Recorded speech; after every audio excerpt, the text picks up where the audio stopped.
What's blood?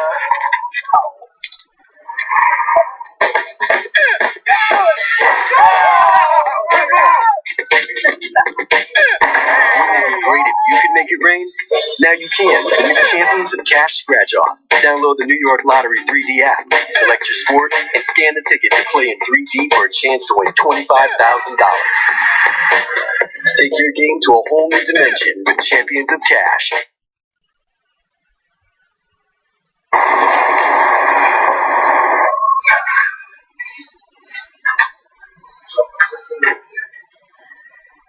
Hey, what's going on YouTube? It's Kevin and Mikhail. We are back with another video.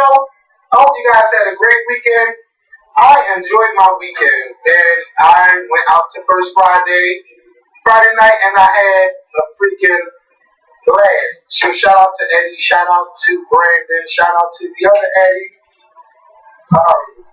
Shout out to Keegan, who I'm surprised he didn't go to Orlando because Orlando had this big boy pride.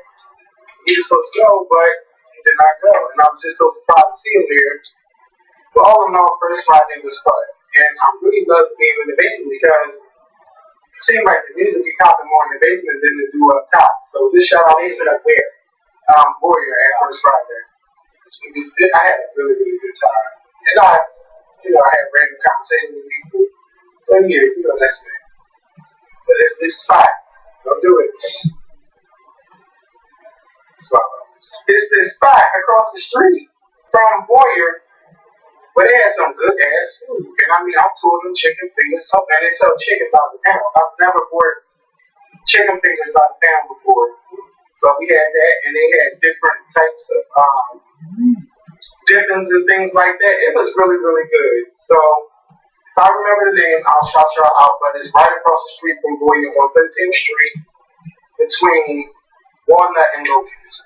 And this is a new restaurant. It's really good. The food is really, really good. So I was really good. I think it was good. I worked this weekend. I know. That's what everybody said. Especially Sunday, yesterday. Well, on Sunday too. Listen, I mean, from the 5th floor down to the lobby. What are you doing here? Today's Sunday. So I said, you know what? I'll make this a half a day, and I'm going to go to church. And that's what I did. I went to church. On my way to church, I got into a car accident. What? But everything's all right. Okay, that's good. Except for my car. I didn't even look at your car out. Your car not outside? Yeah, it is. It's drivable. One of my front lights are just smashed in. But thank God for insurance. But yeah, I ran into the back of this truck. There was no damage to their truck because I ran into, I swerved and I missed hitting it like dead on. And you know when pickup trucks or Jeeps have that metal part that sticks out in the back of their bumper that latches onto like a boat or trailer or something, that's what I ran into. So the damage was going to your car, right? So I had to back my car to unlatch from that because if he was trying to drive, my car would have been going with him. And we got out, everybody was alright. We exchanged information. He was happy because his car wasn't so good. I was happy because his car wasn't messed up either, but I was mad because mine was messed up. But he said to me before he pulled off, he said, well, good thing is at least you got insurance. Yeah. I said, yeah. But I don't want to pay that deductible. And he said, yeah, I know what you mean. But the good thing is, everything was all right. My car is still drivable, thank God, because, I can't live without my car. Okay. My insurance covers the rental and all that, so, everything's good. So life is good. Yeah, God is still good. Yes. And I still made it to church, even after getting into the car accident. So everything was good. So if this is your first Scribbing Show video, I hope that you click that subscribe button. Everyone, please like the show, man. And I know this sounds a little weird because I'm eating this candy and drinking this soda, which I did cut back, so this is like, so don't judge me. I officially lost 16 pounds. I know that's right. Like a week or two ago, I was telling you I had lost 12 pounds. So once I get to a certain, I think once I get to like 200, because now I'm at 206. I went from 220 to 206. I think once I get to like 200, then I want to start getting back to the gym so I can start getting this, 16 pounds. For those of you that are saying I was getting fat, I was getting fat. And I was looking at some of my old videos. Boy, you were huge. I didn't know at the time. Oh my God! I was watching some. I was like, oh my God, Kevin was really big. Like you look nothing compared to what you did. Like, oh my God, I did not feel that big, and I didn't know I was that big until I started seeing that I was losing that weight. Then I was just like, oh my God, do you remember 240 pounds. Yes. Yeah. And you're short. Yes. So I just had a big mellow. And my face was big. Yeah. My face was big. Face was huge. So I didn't understand why every time they see me, they want to rub my belly. Like, why the fuck y'all keep, I'm sorry. But I used to get upset about that. But now I see why. It was like, people do it to me too. The first thing they see is my stomach. They say, "Ooh, this has got to go down." But the great thing about it is, it's just my stomach. Because everything else in my body is small. If you see me in person, I have no arms. My legs are little. It's just my belly and my butt's big too. But that's all right. I mean, I can't deny that it is big. But this is like, you didn't get to your face today. It did get to my face. You can tell. It did.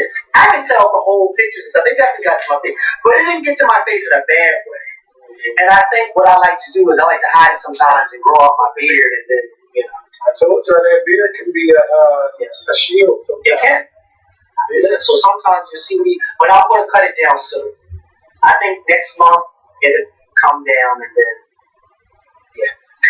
So, we got to start with the news. We're going to first start with the big news that came out of this weekend, besides Trump and Syria and all of that stuff. But we already talked about that. Yes. Janet Jackson has confirmed to ABC News that she and her husband are separated. She didn't say that they were getting a divorce, but she did say that they are separated for right now. We don't know how long that's going to be. Will it eventually lead to a divorce? Will they get back together? We don't know.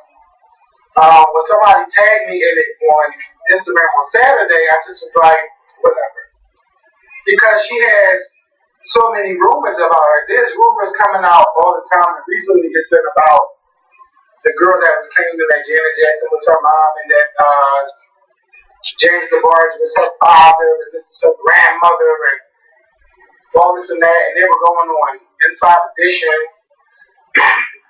talking about that Janet Jackson was her birth mother, and Radar Online, they did an exclusive where they did a paternity test or a DNA test and it proved that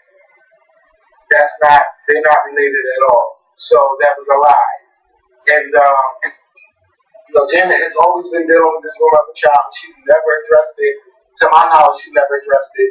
Then Janet had the cancer rumors, and then we wasn't sure if she was pregnant or not, and then we found out she really is pregnant, and then she had the babies. But she's always been dealing with rumors, but this was a tough one. It's like, divorce you don't want to hear about. For nobody. I believe you don't want to hear about.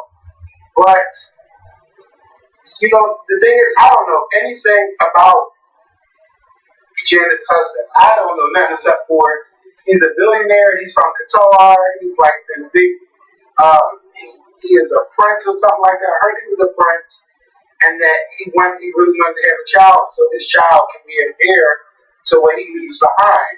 And, that was like one of the main reasons why him and Janet had a child. And basically, that's all I know. Janet, this is like one of the first relationships that Janet has never really discussed, except for that they love each other and they got married. And she announced a year after they were already married that they were married. So we really don't know nothing about them. So I can't sit here and say or assume anything about their relationship because we don't know absolutely nothing. Only thing you can think of is like, okay, this is Janet Third's marriage. Well, is it her? Is she the problem? I don't know. I don't know a goddamn thing. I know that she's a very sexual woman. She loves sex because she talks about that. That's one of the main things, and I'm hoping that that's not a problem for him. Clearly, I don't know how they have their child, but I just wish Janet the best, and I hope that they can work it out. And we have heard the rumor. Only thing we can discuss is the rumors. And the rumors is that he's very controlling. She changed her religion for him. He really didn't seem too concerned about what was going on with her mother, and that is what turned Janet off. But again, Those are rumors. those are rumors. And it's really true when Janet say, if you don't hear from me, then bitch, only thing you can do is speculate about it and just keep wondering. But I want what's best for her. That's my baby. I always want what's best for her. I want what's best for her and her child. If they do decide to divorce, I hope that they have a great split. I don't think it's about no money. Janet has her own money, but of course you can never go wrong with more money.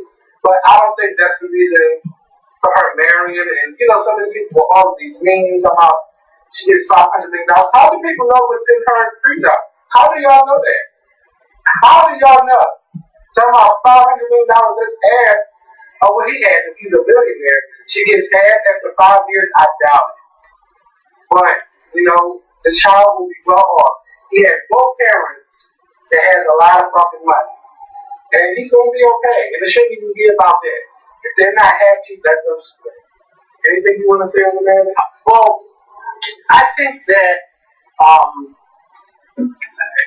I feel like Janet Jackson is the reason why things, as far as relationships, don't work out for her, because I feel like she's a very, very, very, very independent person.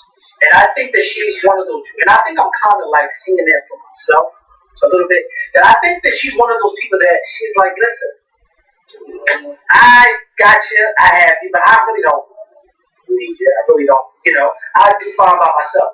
I don't know. I can't really pinpoint what it is about her that just makes me feel like she's just that person who just does not either want to be in a relationship or really needs to be in one. Because it's like she's Janet Jackson, you know what I mean? Like everybody needs that special someone, to make them feel good, in that certain kind of way. But I just feel like Janet is one of those people that she's like, like a Blanche Devereaux, where she just thinks, thinks legit, and then go about your business. Occasionally she falls for it, you get married, but then she realizes after a few years, this doesn't work. Just go about your business. I agree with you. We don't know why it is that they split up. I mean, we don't know. But I just feel like, she's doing her, and we gotta allow her to do her. We gotta allow her to do her, and it's interesting. I just wish her the best. I just wish her the best too. Yeah, I hope she does on that one too. I'm cutting you off. Go ahead. I just wish, I would love, and what's so funny because when you said about her going back on tour, I feel like, in a few months, get yourself back together, get your body back together. I don't know what it looks like now, but get your body back together and get back on tour. Because she has a tour to finish, right? Yes, she does. Yeah, she does have a tour to finish, and I'm okay for her. I feel like Joanne Scammer was modeled after Janet Jackson, but I do feel like she was modeled after her. Why? They have a lot of similarities. Why? Janet ain't no scammer, and I'm so tired of you. Not the money situation. No, but I'm talking about she is money with the tour and having a baby and canceling. Let me tell you something. But I do feel like these rumors with Janet Jackson, like, until she says it, I don't like you. Until she says it, and she eventually opens up on what she wants to open up about. Like, we never knew she was married until she got a divorce the first time. Well, the second time. Who was she married to the second time? Renee Elizondo. She was yes, but she was with him for a long time, and I never knew that was her husband. I never knew that was her boyfriend. Maybe that was her husband. And he changed religions? But it's third guy, like, something that reminded me of one of these girls changing religion for these guys straight out of prison. Oh my God. I don't know what kind of relationship, but I'm going to tell you something right now. I'm just sorry, because we had a conversation about this many years ago on the scrimmage. But my view is today, I am grounded in my faith. I am rooted in my faith. I am not changing religion for nobody. No man or woman. Okay? I ain't doing that. Because I know that I know. Ain't that what the Rennie Park said? Okay? I'm not doing that. You change religions for somebody, and then a few years later, look what happens. You know what I mean? It always work out. It doesn't always work out. You stay rooted in what it is that you are rooted in. If they are staying rooted, listen, I know a lot of times often the women, they take after with the man, his name and his, but baby, if I'm rooted, what I'm rooted at, ain't no changing that on it. Yeah, that's what I'm saying. And that's very difficult, especially if you have children, because you have the debates about, or arguments about what faith your child will be raised under. That has been the death of many, many relationships. Yeah. So I don't know. Maybe Janet will discuss all of those things and her reasons for doing those things. Like I know that they keep bringing up that what's her name? One of the Trump daughter, Ivanka, yeah, how she converted to Judaism and things like that. But I don't know, like with their faith, with her faith, anywhere. Yeah, but they say she converted and things like that. But who did she convert from? I don't know. But people do it all the time, and I guess they're like, well, if you want to be the man, then the child is going to go after your faith. But then some people be like, no, it was a fight like that on Love and Hip Hop a couple of years ago. But well, I'm sure she will discuss all of those things when she's ready to discuss them, because that's Janet. And it's going to be a nice interview. I don't know if I want Robin Roberts to do it this time, but Robin Roberts seems to be the perfect person for Janet, because she shows that she cares and she knows how to get her to open up. Especially, I love the interview she did with Janet, like after Michael passed away, when she first opened up. So who knows? But I'm willing. I can't wait to hear what she has to say. Otherwise, I'm going to be speculating. But Janet, we wish you the best. You and your husband the best, and what's best for the child. Hope you guys make some good decisions. Now we're going to move on to the man who was thrown off the United Airlines flight yesterday. Now, this is the second public disaster for United Airlines in 2 weeks. 2 weeks ago, we discussed about the girls being thrown off the plane for wearing leggings, and now what happened was United Airlines sold the plane. They oversold the plane. And they were looking for volunteers to get off the plane to let other people fly on the plane. And normally, if you're ever on an oversold flight, you hear them ask for volunteers, and they would give you offers like vouchers. The other people were United employees who had to get on the flight. It wasn't just regular passengers. Oh, I didn't know that. Yeah, it was actually United employees. Let me just read this. I'm going to just read this so y'all can get an understanding. United Airlines says a man wouldn't give up his spot on an overbooked flight Sunday. So according to witnesses and video of the incident, he was pulled screaming from the seat by security, knocked against an armrest, and dragged down the aisle and back to the terminal at Chicago's O'Hare International Airport. United refused to answer questions about the incident, which horrified other passengers on the Louisville-bound flight. The airline spokesman only apologized for the overbooked flight and said police were called after a passenger refused to leave the aircraft voluntarily. What happened was captured on cell phone video by 2 passengers. Tyler Bridges recalled trouble starting almost as soon as he and his wife boarded. An airline supervisor walked into the plane and briskly announced, "We have United employees that need to fly to Louisville tonight. This flight's not leaving until 4 people get off." That rubbed some people the wrong way. Passengers were offered vouchers to be booked, and he said, but no one volunteered. So the airline chose for them. A young couple was told to leave first. They begrudgingly got off and left, he said. Then an older man who refused. He says, "No, I'm not getting off the flight. I'm a doctor and have to see patients tomorrow morning." The man became angry as the manager persisted, Bridges said, eventually yelling. He said, more or less, "I'm being selected because I'm Chinese." A police officer boarded, then a second and a third. Bridges then began recording, as did other passengers, as the officers leaned over the man and alone pulled out in his window seat. So basically, because the rest of it is just, basically, the man was, this is what I don't get. This is what I don't get. I don't get this. I don't get this at all. I don't get it. Yes, hotels and airlines have tendencies of overbooking at times. It happens. I get it. As a passenger, I would be upset, but I get it. But if I'm already seated, my black ass is in the seat, and I'm ready for this plane to back up from the gate so we can be on our merry way. I have somebody from United come on the plane and say, listen, we have employees here that need to get to such and such tonight. How dare you tell me if nobody wants to get off, I'm just going to start picking who's going to get off. And then you start picking who's going to get off. And then when one of the people don't want to get off, you call security to come and physically remove them from the plane. Mind you, a paying passenger. Physically remove them from the plane. I smell lawsuit. I smell an interview with Robin Roberts in Good Morning America. I smell a book deal. I smell all of the above. Because when I watched this video, at first I thought maybe the man was being unruly because I didn't really fully read the thing. Then when I got into it, I said, wait a minute. This man's not being unruly. He doesn't want to give up his mouth on the fucking armrest. United Airlines.